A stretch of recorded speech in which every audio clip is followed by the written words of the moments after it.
Salut tout le monde, c'est bon, il est enfin arrivé mon Matthews Title 38. Ça fait un petit moment que je l'attends, je suis super content qu'il soit arrivé, honnêtement je suis comme un gamin.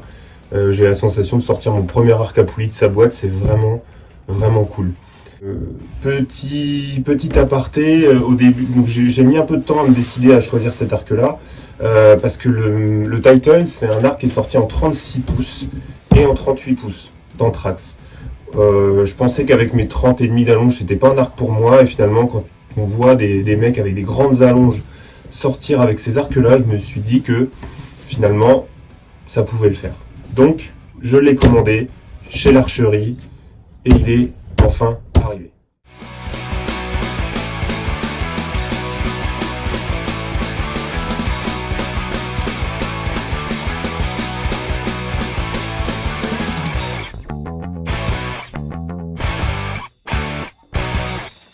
Alors, à titre personnel, le Grit Matthews, j'en suis pas hyper fan. Voilà, le fait qu'il soit, pour ceux qui connaissent pas, hein, le Grit Matthews, il est arrondi ici.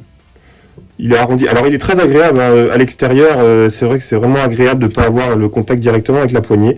Ça permet de rester un peu plus au chaud déjà. Mais le fait que ce soit arrondi, j'ai vraiment du mal dans la prise en main. Ça génère un peu de torque. Donc, de base, avec tous mes arcs, tous mes Matthews, je retire.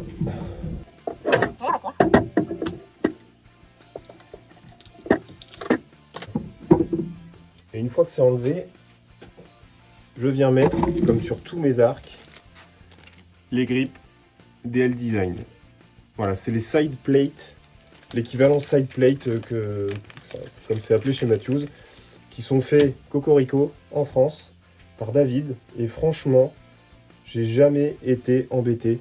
Une fois que c'est placé, on n'y touche plus et c'est vraiment super agréable. Et voilà le résultat. Et je trouve que ça fait vraiment une finition hyper chouette.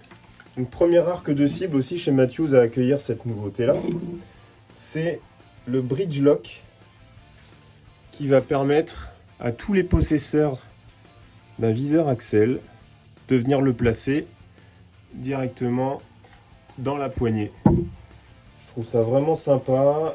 Est-ce que ça rapporte beaucoup de performance? Je ne suis pas certain, mais esthétiquement, je trouve ça vraiment beaucoup plus classe d'avoir le viseur dans la poignée.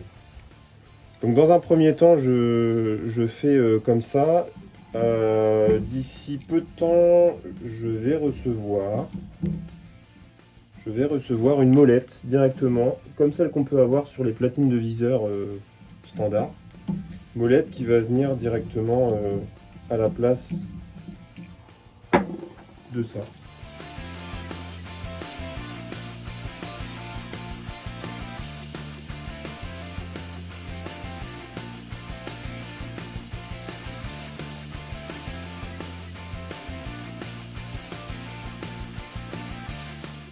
Bon, j'ai fait le tour hein, dans le montage de mes équipements. Je vais juste faire un rapide passage esthétique. On a ces petits usinages là en forme de V à la base des sabots. Ça n'apporte rien, ça va pas permettre de faire plus de points, mais on aime bien quand c'est joli. Et là, ça fait une finition vraiment sympa. On va dire qu'au global, je trouve que le Title est quand même extrêmement bien fini. On est sur le très haut de gamme de ce que propose Matthews. Voilà, avec la finesse de ce qu'on a à l'intérieur de la poignée. Ces petits éléments qui viennent probablement donner un peu plus de rigidité à la structure, mais qui donnent un ensemble très sympa. Et on voit que c'est pas un arc d'entrée de gamme hein, où les choses sont faites grossièrement. Tout est pensé, tout est vraiment usiné très finement. La peinture est de bonne qualité à mon sens, à voir comment ça vieillit sur les parcours. Mais tous ces petits détails d'usinage, tous ces petits perçages, ces petites traversées sont vraiment très sympas. On voit aussi hein, sur la masse en laiton, là, ces usinages en petite forme de vague sur le côté. Voilà, c'est vraiment très bien pensé. Des formations professionnelles obligent. J'aime bien les chiffres et je me suis un peu penché sur les caractéristiques de l'arc, sur toutes ses cotes. Donc j'ai comparé avec le TRX 40, qui est un arc que je connais plutôt bien. Donc, concernant la géométrie de la poignée, déjà, je savais que le TRX reprenait une forme un peu réflexe, assez légère, hein, parce qu'on voit que le grip est rentré de 2,5 cm, tandis que le Title, lui, est aligné avec la partie haute des sabots, donc qui en fait un arc avec une poignée droite. Concernant la largeur de la poignée, c'est la même chose, hein, sur les deux arcs. On est entre 2 et 3,5 cm. Donc pas de révolution là-dedans. Par contre, au niveau de la profondeur de la poignée, on prend 1 cm. Donc c'est l'arc vu de profil. On prend 1 cm. Concernant l'orientation du grip, il n'y a pas de changement entre le grip du TRX40 et le Title. Il y a même ce petit usinage, ce petit creux qui est fait au-dessus du pouce pour permettre un meilleur placement. Concernant l'ouverture des branches, donc ça j'ai été assez surpris. J'ai pris la base des sabots par rapport à la perpendiculaire de la corde et j'ai mesuré la hauteur avec l'axe. Donc je suis assez surpris que les deux arcs en fait sont similaires. Il y a 10,4 cm entre l'axe et la perpendiculaire de corde. Donc je me suis penché un peu plus sur le sujet parce que physiquement on voit vraiment une différence entre ces deux arcs-là. Et cette différence-là, elle se voit sur la longueur des branches. On voit que le TRX40 a des branches beaucoup plus longues, donc 26,5 cm, et on perd 3 cm sur les branches du Title. C'est un peu à la mode, hein, depuis plusieurs années, depuis la sortie du TRG chez Matthews, de raccourcir, de faire des poignées droites, longues, et avec des branches de plus en plus courtes. Donc on voit que là, avec la sortie du Title, ils n'ont pas dérogé sur cette politique-là. Bon, c'est anecdotique, hein, mais l'harmonic damper qui est en bas de la poignée est toujours présent, mais plus petit. On a perdu 1 cm de diamètre. Sur le TRX40, on a 4 branches, c'est traditionnel, hein. Et sur le Title 38, on a 8 branches. Donc sur les TRX40, les branches doivent être réorganisées en fonction du flex.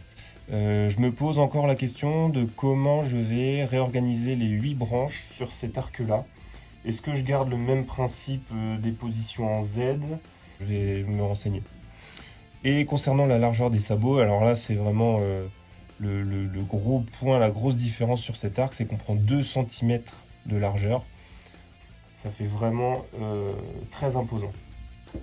Donc concernant une partie un peu plus technique maintenant dans l'utilisation même, dans le fonctionnement même de l'arc, une des différences notables au-delà de la largeur des branches, c'est que Matthews a arrêté le perçage de ces branches là avec cette espèce de petite surépaisseur dans le bout de la branche dans lequel on avait un perçage où traversait l'axe pour tenir la came. Là, Matthews met son sabot de support de came au-dessus de la came. Alors, un simple intérêt, je ne suis pas ingénieur, hein, mais je pense que le fait d'utiliser toute la longueur de la came pour la flexion et pour la restitution, ça doit forcément avoir un gain en termes de régularité. Et surtout en termes de longévité, je pense que ça peut apporter quelque chose parce qu'au final, quand on perce de la matière, on perd de la résistance. Concernant le profil de la came, Matthews a rallongé sa came. On a quelque chose de plus ovale, de plus étiré vers le haut. Une différence aussi que j'ai notée par rapport au TRX, c'est assez fin. Mais si on coupe la came en deux, on a plus ce demi-cercle parfait dans la partie basse de la came. Mais on a un ovale, hein. Ici, on est plus large sur le haut de la came que sur le bas. Et on fait, j'imagine, une came beaucoup plus rapide.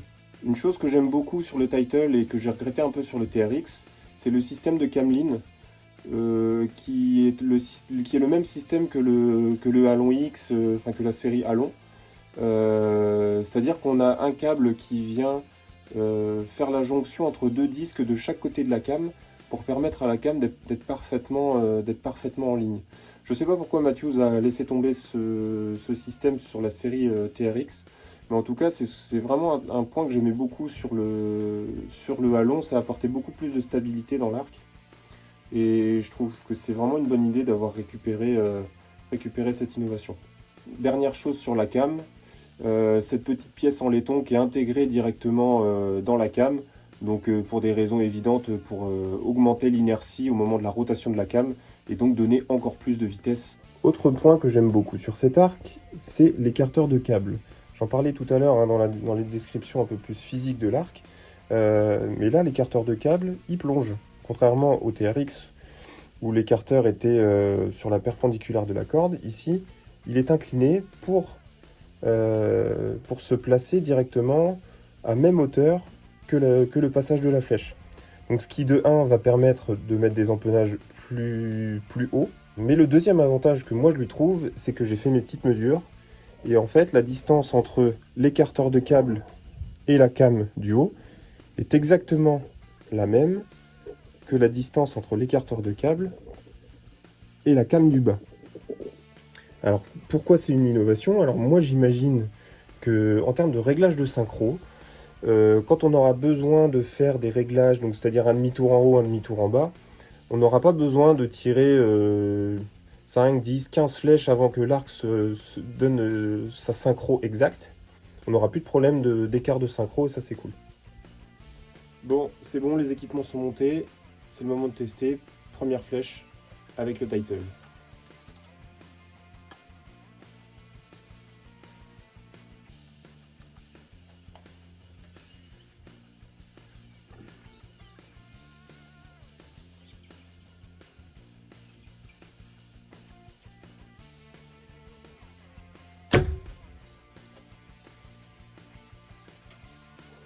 C'est pas un arc de feignant.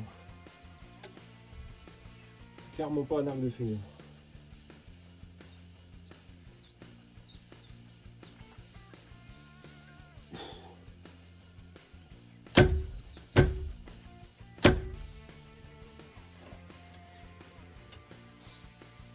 Bon, je vais pas faire le coup du c'est le meilleur arc du monde, c'est le meilleur arc que j'ai jamais tiré, voilà. Déjà parce que c'est pas en 5 flèches qu'on s'en rend compte. Ce que je peux juste dire, c'est que vraiment par rapport au TRX, on n'est plus du tout sur un arc linéaire, souple, relativement calme, simple à maîtriser. Là, on a quelque chose de vraiment péchu. Dès le décollage des cames, donc avec ce profil ovale, on sent que les cames sont plus nerveuses, sont plus difficiles à décoller. Attention, difficile, c'est pas un défaut, hein, c'est juste un constat. La montée dans le pic est bien plus raide, bien plus nette, et on a une vallée qui est très très courte, qui nous emmène vraiment très loin dans la traction. Donc la vallée, c'est le moment où on bascule, où on arrive au pic de puissance et où on bascule dans le mur. Une vallée très courte et qui arrive vraiment tardivement dans la traction. Le fait que ce soit une vallée très courte, ça fait vraiment un arc où il va pas falloir s'endormir dessus, sinon on va se faire rappeler à l'ordre tout de suite. On retrouve un peu de ce que j'avais, de ce qu'on peut avoir sur du Allon X. Par contre, le Allon X, moi, à mon allonge, me faisait énormément torquer, et le let-off de 80, c'était juste pas possible sur un arc de 37 pouces d'Anthrax. J'y arrivais pas, j'ai jamais réussi à faire grand chose avec cet arc là. Je dis pas que d'habitude je le fais, mais là vraiment j'ai eu du mal à sortir quelque chose avec le Allon X. Mais on retrouve cette agressivité, on retrouve ce côté péchu, sans avoir les défauts du Allon X. Je pense que c'est déjà pas mal comme retour de sensation pour 5 flèches, donc ça s'est vu sur les vidéos, hein. Je pense qu'il doit être à 60 bourrins. C'est trop hein, pour mes petits bras, je pense que ça se voit directement. Donc je vais le dégonfler un petit peu et ça va me permettre de voir comment ce petit lapin se comporte en situation réelle.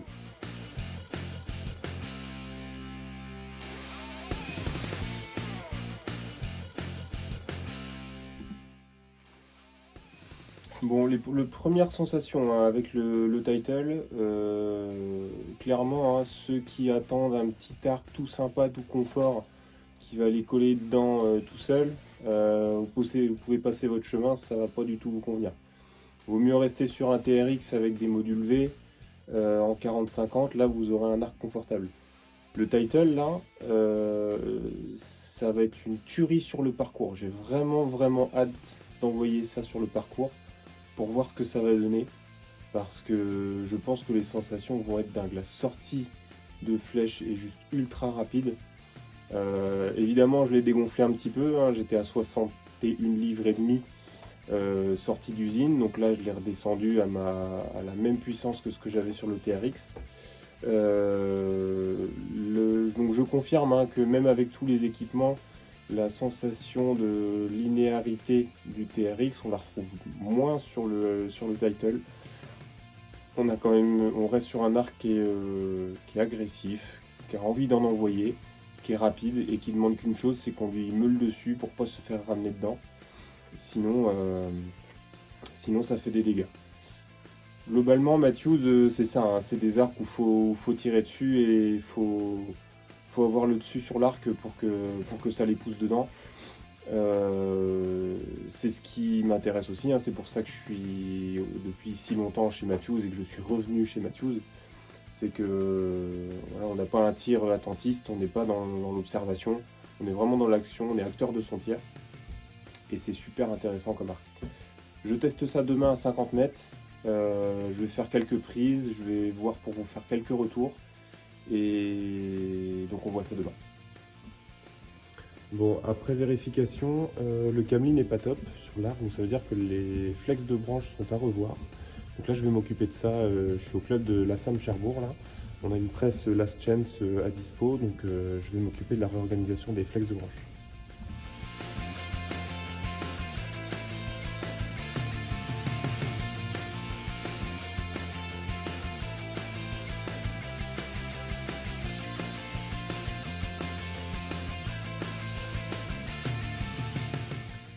Bon, ça y est, j'ai revu le Camlin.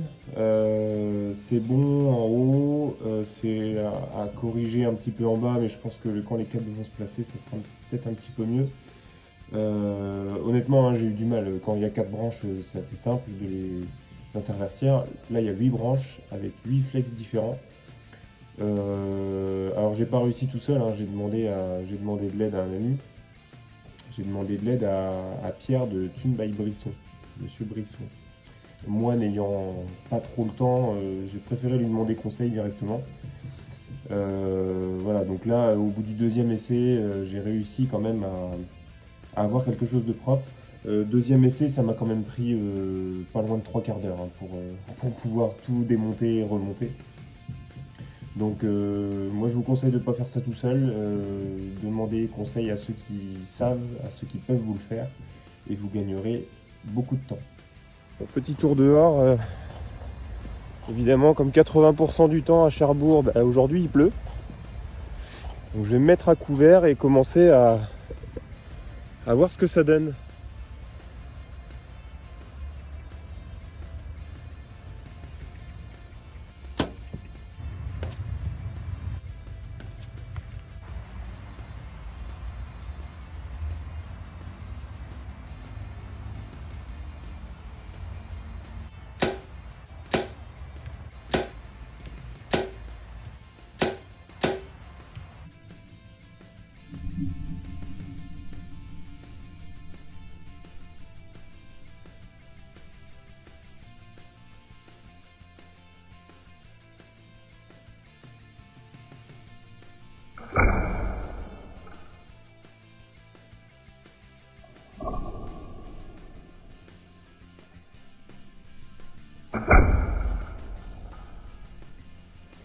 Ça y est, j'ai fait voler mes 30 premières flèches dehors à 50 mètres sur blason de campagne.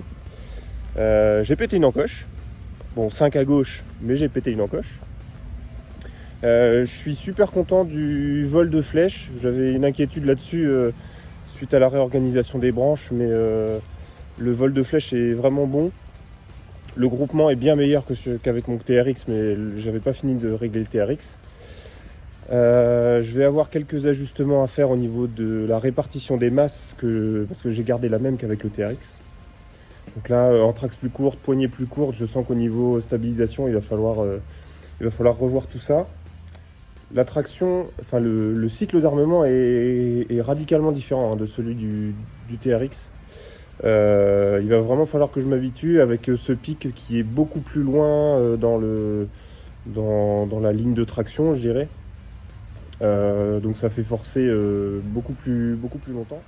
Alors pour ceux qui se poseraient la question, comme moi je me suis posé la question, la presse Sinom passe sur le Title avec la version des pattes larges dédiées au Matthews. Donc ça, c'est plutôt une bonne nouvelle. Ça passe de pas grand-chose, mais ça passe. Je retrouve beaucoup de similarités avec le Halon X. Bizarrement, le cycle d'armement est mieux travaillé que sur le Halon. On sent qu'il y a eu du travail de fait, mais il y a beaucoup de similarités. Alors c'est peut-être le fait qu'il y ait moins d'anthrax aussi, que ce soit un arc plus court. Mais nervosité, dans la nervosité, on retrouve beaucoup du Halon X. Là, le fait que la poignée soit plus longue, on gagne vraiment en stabilité.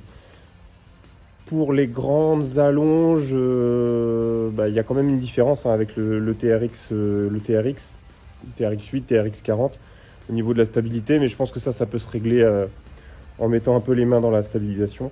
Je vais confirmer le vol de flèche avec un test papier prochainement, et puis voilà, je vais pas me prendre plus la tête que ça avec le réglage. Il y a un moment, il va falloir jouer avec, et puis ça va être parti.